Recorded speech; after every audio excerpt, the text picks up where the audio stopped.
Good morning, everyone. So, in our last class, we studied the various relationship among the entities and their participation. So, and also we studied the relationships like 1 is to 1, 1 is to n, and m is to n. So, further, we shall study the company database.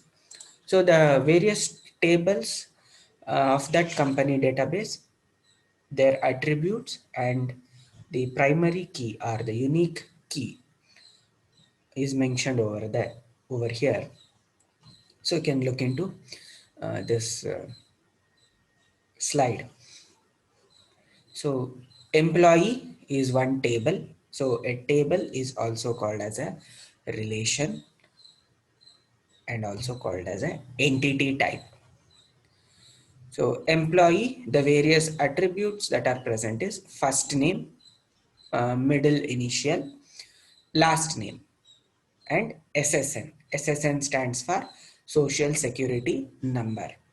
So since the author is from US, so all the examples and terminologies that are used in this particular textbook, so it is all from the US perspective. So SSN, then birth date, address, sex, salary, super SSN, and D number. So D number here it is department number. So here this is the list of all the attributes of employee. And if you observe here for SSN there is a underline. So this underline indicates it is a primary key. So a primary key is a attribute for which there should be unique values. For example, for each employee, this SSN value should not be same, or no two employees should have a same SSN value, which means they should be unique. So using this particular SSN value, we can uniquely identify an employee within the company. So here super SSN means it is one of the attribute used to indicate who is the manager for this particular employee. So the manager's SSN will be filled in this attribute. So that is super means supervisor SSN. So just like each department will have a HOD, so like that each employee will have a supervisor. So the another table or relation or entity type we have it is department. So each department will have a department name, department number, the manager of that particular department, and from which date he is the manager. So that is the manager start date. So again in this department table, D number is primary key or unique key. So primary keys should have a unique value.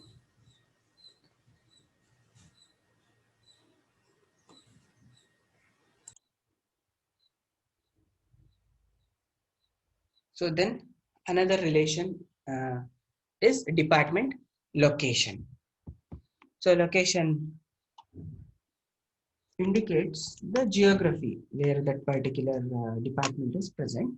And as I mentioned in our previous class while discussing this particular database, that a department can spread across multiple locations.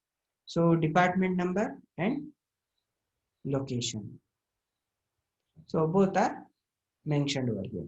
Now, if you observe this particular table, two attributes are marked with underline. So when two attributes are marked like this, it indicates both the values together should be unique and together they form the primary key. So for example, consider like this, department number 1 it is in Shimoga.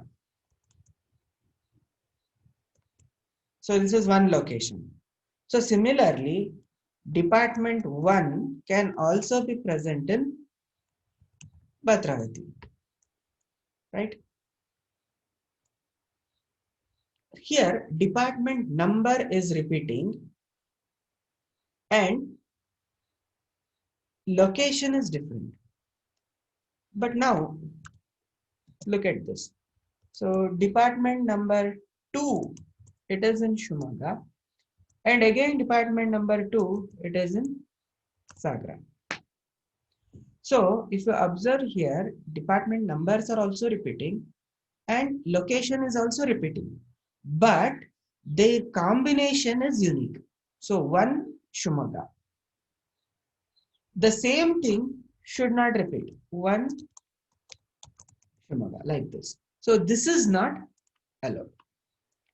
So like this. This is not allowed. This one Shumaga is not allowed. Why? Because it is already mentioned. So such repetition is not allowed. So when two attributes are underlined like this, their value together should be unique. So the combination should be unique. Whereas individually they can repeat. One can appear any number of times, two can appear any number of times. So similarly, Shumaga can appear any number of times, Bhadravati Sagra can appear also any number of times. But together it should be unique.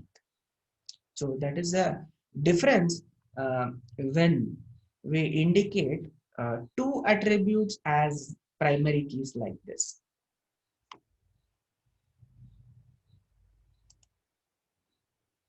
So next project.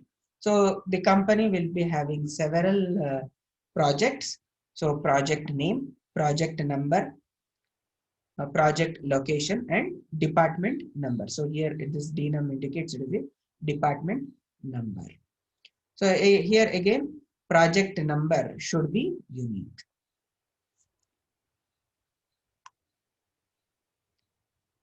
So next, works on. So works on is a relationship between the employee and the project.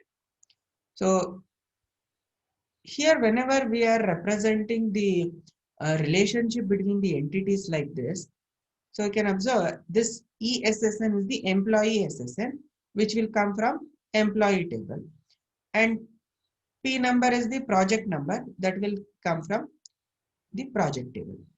So along with that, one more attribute is added, that is hours. So here again, the two attributes together form the primary key, that is the employee and the project number. So that should not repeat. So another relations or table, that is dependent. So dependent information is also stored in the company database.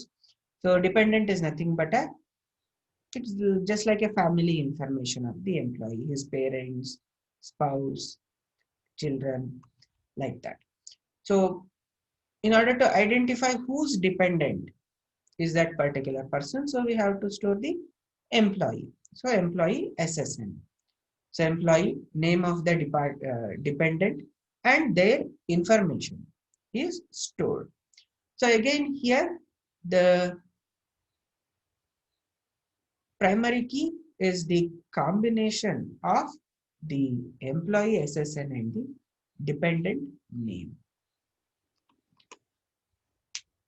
So if you observe all these 6 tables that are mentioned over here, the name, the attribute name that is used are different, but they are actually referring to same thing. For example, look at here. Here in this particular table, we are calling it as SSN.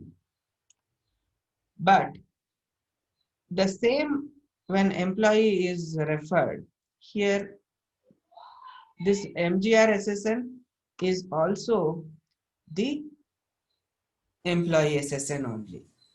Here again, this super SSN, it is also used to indicate the employee only. Here it is ESSN. Independent also it is ESSN. So all these attributes, the name is different, but they are actually referring to the same SSN of the employee. So similarly, if we want to highlight the other things, so for example, here in this particular table, it is the department number, whereas in the this particular one, it is the D number. Again, it is used, whereas in project table, it is again D num.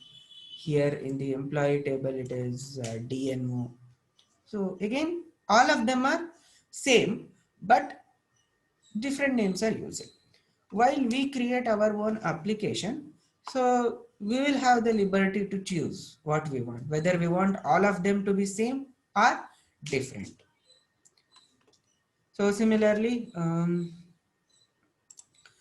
project number. So here it is mentioned as P number, here it is PNO, but they are same. So So normally when we design our applications, so we will try to use the same name as far as possible so that there will be no confusions.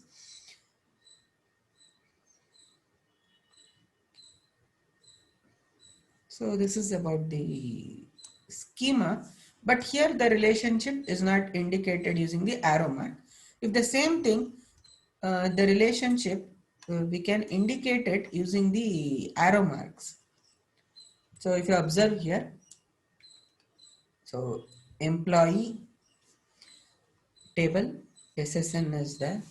So super SSN is referring to SSN. So one attribute of a table is dependent on the attribute of the same table. So such relationship we call it as recursive relationship. Then here department number is referring to department table. Then here from department location, it is D number is referring to D and department number. Then in project, D number is referring to department. In works on relationship, one is referring to SSN, another P number is referring to project number. Independent also, the ESSN is referring to SSN. So this arrow mark indicates to which attribute, so this is referring to, or from where it will take the values. So this entire picture or diagram, whatever we have over here, this is called as schema diagram. So in schema diagram, we will write the table, its attributes, we will mention its primary key, and then the relationship among the tables is indicated using the arrow mark. Okay. So here in this example, the arrow marks are in freely written, but in our laboratory experiments or in our lab records or in tests and exams, we indicate these kind of arrows in straight lines only. Okay, so that is just a um, convention that we will follow. Okay, so this is the company database schema. Just try to uh, write this particular schema in any book or a sheet, so that whenever we discuss um, the queries and other things belonging to this particular example, so it is required. So just write it on a notes or a sheet of paper and maintain this.